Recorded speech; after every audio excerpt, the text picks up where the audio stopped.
پیارے بہن بھائیوں، ہمارے آج کا پیغام کا جو عنوان ہے وہ ہے جان، روح اور بدن۔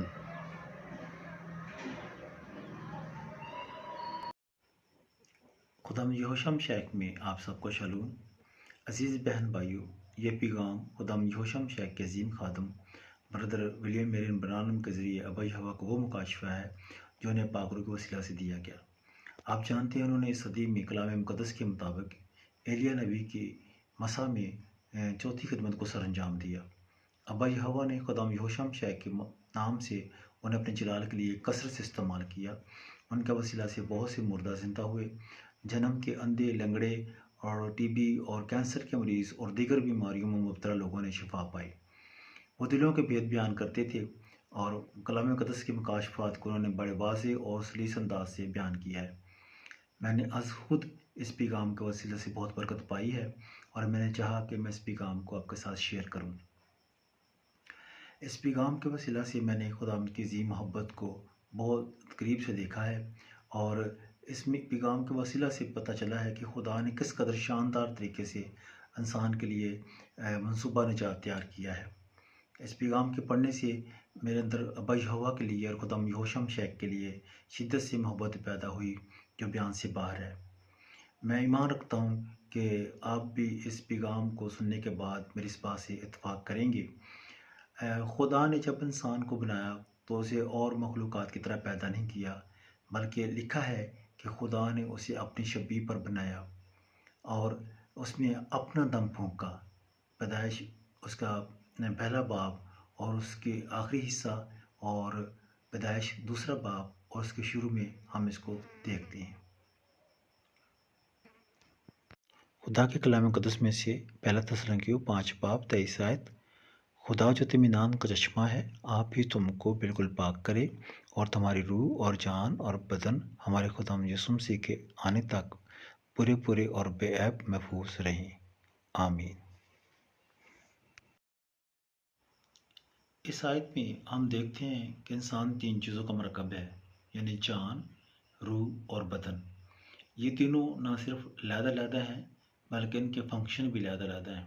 اس کے علاوہ دنیا کے بیرونی اثرات جو اس پر اثر انداز ہوتے ہیں اس کو ہم اس ڈائیگرام میں دیکھیں گے۔ عدن سے خدا کی حضوری سے نکلنے کے بعد ہر انسان پیدائش سے موت تک اس کا اس سے واسطہ پڑتا ہے اور یہ رہانے بھیڑ ہیں جو انسان کو کاٹتے ہیں۔ ان سے بچاؤ صرف خدا کی حضوری ہے۔ پیارے بہن بھائیوں، انسان بطور سہ پہلو شخصیت کے یہ ڈائیگرام ہے جس میں سب سے پہلے دنیا کے بیرونی اثرات ہیں جو اس پر اثر انداز ہوتے ہیں۔ وہ ہیں تنازعات، بدنیتی، فخر، ہوس، حسد، جھگڑا، نفرت، خوف، بیماریاں، آزمائشیں، شہرت، عزت، چاہت، تناؤ، دھمکیاں، ضروریات، خواہشات، مسائل۔ اس کے بعد انسانی بدن ہے جس میں 5 حواس خمسہ ہیں: سونگھنا، دیکھنا، چکھنا، سننا، محسوس کرنا۔ اور پھر روح میں ہم دیکھتے ہیں 5 چیزیں ہیں: حافظہ، استدلال، پیار، شعور، تخیل۔ اور آخر میں ہے جان جو کہ انسان کے دل کے اندر ہے۔ اس میں 2 چیزیں ہیں: ایمان یا شک۔ اگر وہ خدا پر بھروسہ رکھتا ہے اس کے اندر نیو سول ہے، مسیح کی فطرت ہے، پھر وہ ایمان کا رکھے گا۔ اور اگر وہ اولڈ سول ہے اس کے اندر تو پھر اس کے اندر شک ہوگا جو کہ ابلیس کی طرف سے ہے اور وہ خدا کے ساتھ میل نہیں کھاتا۔ پچھلے ڈائیگرام میں اضافہ بدن حواس خمسہ پر مشتمل ہے۔ روح جو ہے وہ ذہانت، ذہن اور دماغ پر مشتمل ہے۔ اگر کوئی نئے سر سے پیدا ہوا ہے تو اس کی جان جو ہے کنٹرول ٹاور ہے۔ حقیقت میں آپ ہیں، وہ پہلے سے طے شدہ بیج دل میں رہتا ہے اور اس کی ہیکل، چھٹی حص، ایمان، ابدی زندگی زوئے خداوند یہوشم شیخ میں چھڑائے ہوئے اور محفوظ لوگ ہیں۔ یہ ساری خرابیاں ہماری پرانی فطرت یعنی اولڈ سول کے اندر موجود ہے۔ ان کو صرف درست کرنے سے یہ خرابیاں واپس آ جاتی ہیں۔ ان سے چھٹکارا پانے کے لیے انسان نے بہت سے روحانی اور جسمانی ریاضتوں کو اپنایا، لیکن تب ندارت۔ اس کے لیے ابا یہوہ نے انسان کے لیے منصوبہ نجات تیار کیا۔ اور اس کا یہی حال ہے کہ پرانی فطرت مر جائے اور اس کی جگہ نئی فطرت آ جائے۔ اس بات کے لیے ابا یہوہ نے خدا یہوشع اپنے بیٹے یہوشع شاہ کی معرفت یوحنا کی انجیل 3 باب میں جب انہوں نے بزرگ نیکودیمس سے بات کر رہے تھے تو انہوں نے کہا کہ جب تک کوئی پانی اور روح سے پیدا نہ ہو وہ آسمان کی بادشاہی میں داخل نہیں ہو سکتا، اور نئے سر سے پیدا ہونا بہت ضروری ہے۔ اور نئے سر سے پیدا ہونے سے یہ ہے کہ ہماری فطرت، پرانی فطرت مر جاتی ہے اور اس کی جگہ نئی فطرت آ جاتی ہے جو کہ مسیح کی فطرت ہے۔ اور اس طرح یہی وہ واحد حل ہے جس سے ہم ان سے بچ سکتے ہیں اور ہم خدا کی حضوری میں واپس جا سکتے ہیں۔ اسی طرح ہم دیکھتے ہیں کہ رومیو 6 باب میں لکھا ہے کہ جب ہم مسیح میں بپتسمہ لیتے ہیں تو ہم مسیح میں دفن ہوتے ہیں اور پھر پاک روح کے وسیلہ سے ہم نئی پیدائش حاصل کرتے ہیں۔ اور مسیح میں جب دفن ہم ہوتے ہیں تو ہماری پرانی فطرت مر جاتی ہے اور مسیح کی نئی فطرت ہمارے اندر آ جاتی ہے، اور اس طرح سے ہم جو ہیں وہ نئے سر سے پیدا ہو جاتے ہیں۔ اگر ہم دیکھیں تو اس کے ساتھ ہی وہاں پر لکھا ہے کہ جو ہوا وہ گناہ سے بری ہوا، یعنی جس انسان نے گناہ کیا تھا وہ تو مر گیا، اور جو نئے سر سے پیدا ہوا ہے وہ بے گناہ ہے کیونکہ اس نے گناہ ہی نہیں کیا ہے، کیونکہ وہ نئے سر سے نئی اس پیدائش ہے۔ اس کے لیے ہم دیکھتے ہیں مثال کے طور پر اگر ایک قیدی ہے جسے پھانسی کی سزا ہوئی ہے اور اسے ایک ہفتہ کے بعد موت کی سزا دی جانے والی ہے، پھانسی دی جانے والی ہے، لیکن وہ پہلے ہی مر جاتا ہے تو اس کے لیے نہ تو کوئی عدالت ہے اور نہ اس کے لیے کوئی سزا ہے، کیونکہ وہ پرانا انسان جو ہے وہ مر گیا، اور جو نیا انسان ہے اس نے تو گناہ کیا نہیں، اس لحاظ سے وہ زندہ ہے۔ اور ہم یہ جانتے ہیں کہ جب ہماری پرانی فطرت مر جاتی ہے تو اس کے ساتھ ہمارے گناہ بھی مر جاتے ہیں، اور نئی فطرت جو ہے وہ مسیح کی فطرت ہے جس نے کہا کہ کون مجھ میں گناہ ثابت کر سکتا ہے۔ اور اس طرح سے جب مسیح کی فطرت ہمارے اندر ہوتی ہے تو ہم خدا کے بیٹے کی ہم شکل بن جاتے ہیں، اور ہر روز ہماری شباہت جو ہے وہ ڈھلتی چلی جاتی ہے اور ہم کامل انسان بن جاتے ہیں۔ ہم دیکھتے ہیں کلام مقدس میں کہ اس طرح سے جو خدا کا روح ہے وہ ہمیں ہر روز خدا کے بیٹے کا ہم شکل بناتا ہے، اور اس طرح سے ہم جو ہیں گناہ سے بچتے رہتے ہیں۔ اور یہی بات ہے کہ یوحنا کے خط میں لکھا ہے کہ جو خدا سے پیدا ہوتے ہیں وہ گناہ کرتا ہی نہیں رہتا بلکہ اس پر غالب آتا ہے۔ اس ڈائیگرام میں ہم دیکھتے ہیں کہ نئے سر سے پیدا ہونا پانی روح سے پیدا ہونا ہے، اور پرانی جان جو کہ واجداد کی طرف سے ہے پرانی فطرت مر جاتی ہے، اور نئی فطرت جو مسیح کی طرف سے ہے وہ ہمارے اندر آ جاتی ہے۔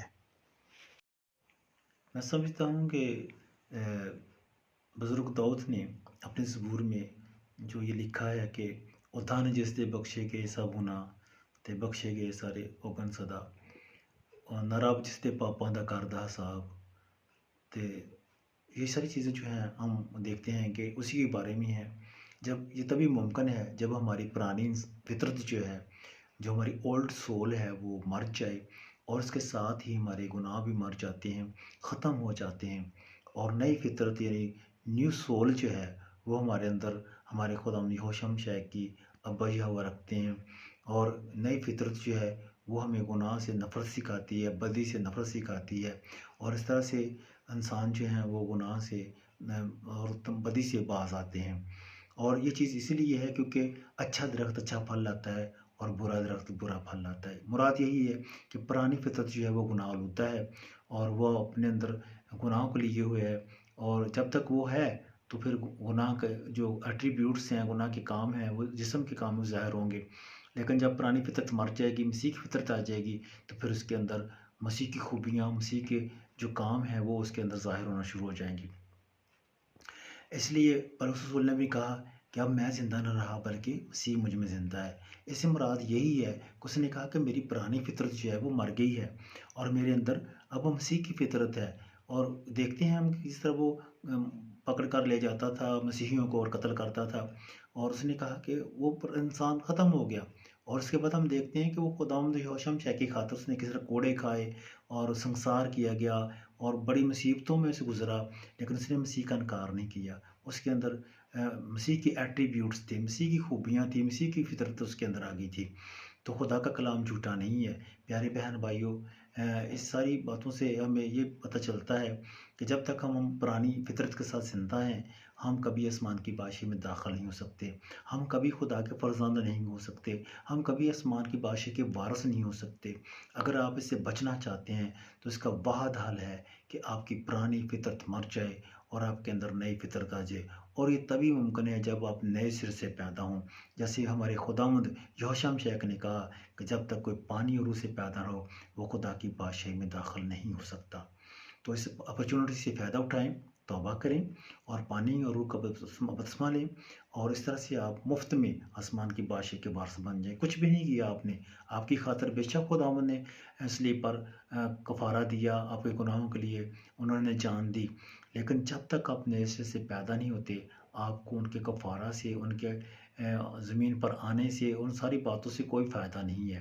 تبھی فائدہ ہے جب آپ ان کے کلام کے مطابق لیں گے۔ اور ایک اور بات میں آپ کو بتاتا چلا جاؤں، جو انہوں نے بڑی پیاری بات کی اس پیغام میں، کہ جب کوئی کہتا ہے کہ میرے اندر نئی سول ہے، نئی فطرت ہے میرے اندر، تو میں نے پاکرو پایا ہے، میں پاکرو یافتہ ہوں، اور کہہ کہ میں اب رحم کرتا ہوں، میرے اندر غصہ نہیں ہے، لڑائی نہیں کرتا، میں وہ نہیں کرتا، تو یہ چیزیں جو ہیں یہ تو غیر قوموں میں بھی ہیں۔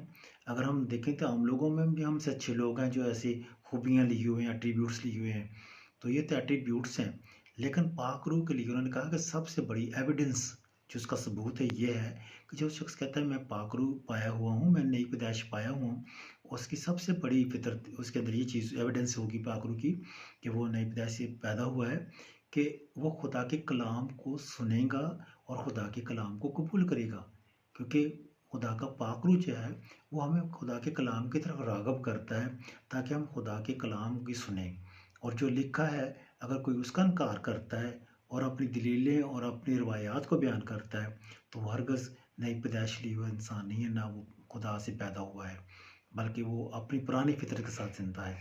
اس لیے ہماری انسانیت جو ہے، پرانی انسانیت مرے گی، پرانی فطرت جو ہے اولڈ سول مرے گی، تو پھر نئی سول مسیح کی فطرت ہمارے اندر آئے گی۔ تو اس چیز کے لیے ہم خدا کے کلام کی طرف راغب کریں گے، تو تبھی ہم اس کے مطابق تیار ہوں گے، تو تبھی ہم ان چیزوں کو پا سکیں گے۔ خدا ہم آپ سب کو برکت دے۔ باروک ہاشم۔